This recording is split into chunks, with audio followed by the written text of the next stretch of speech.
What an interesting episode. The daily life of Sensei. This episode, wow, it was pretty freaking adorable. The cute moe faces of Sensei was off the charts. Oh my god. If you're one of those type of people that get sensitive to moe and you fangasm or you can have easy moe overloads, then this episode definitely just killed you. You're dead now. You're definitely dead because the moe-ness and the cuteness in the faces of Sensei was adorable. Oh my god. The faces, the different little faces she made in this episode when she started crying, to being very upset, to baby mode, to everything. Oh my god. Just, it's cute. So cute. Very cute, adorable episode. That is the fitting word that can describe this. An adorable, adorable episode. Now, one thing though I will say, I like the first half and I like the second half. The main focus of this episode is two different segments, and they both focus around Sensei, and it pretty much focuses on the same part. The first part is Sensei trying to make a deadline to her manga to make sure her manga is fine and she can send it to the office.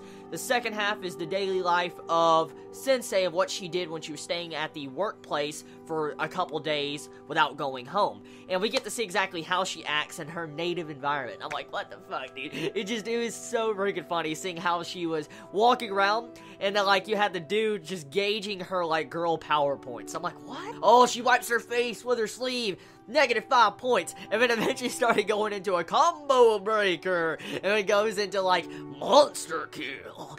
I'm like, dude, that reference is amazing.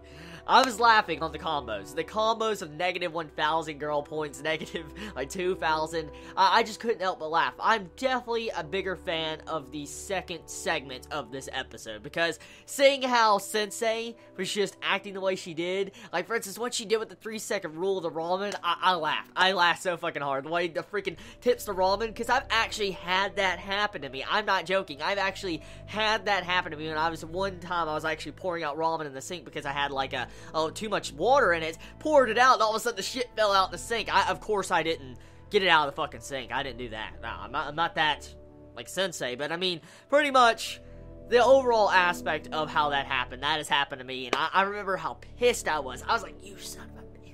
Yeah, I was so mad. And to see how she did that, I just got a good laugh out of that.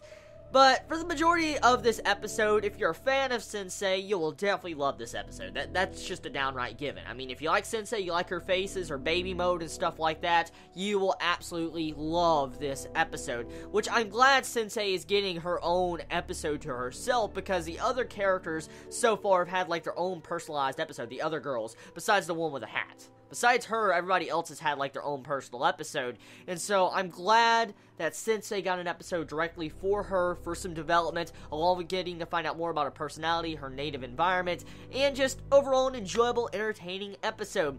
The comedy, for the most part, it's okay. It's not as good as the Foo Girl comedy to me, personally, but I'm not saying this comedy is bad. So if you like, Sensei's type of comedy, you'll be laughing your ass off. So, tell me your thoughts in the comments below. I mean, how'd you feel about this week's episode of Denki-gai? Did you enjoy it? Did you hate it? What's your favorite moments about it? I love y'all so much. You have a wonderful day or night, wherever you live. Please be safe. Chibi out.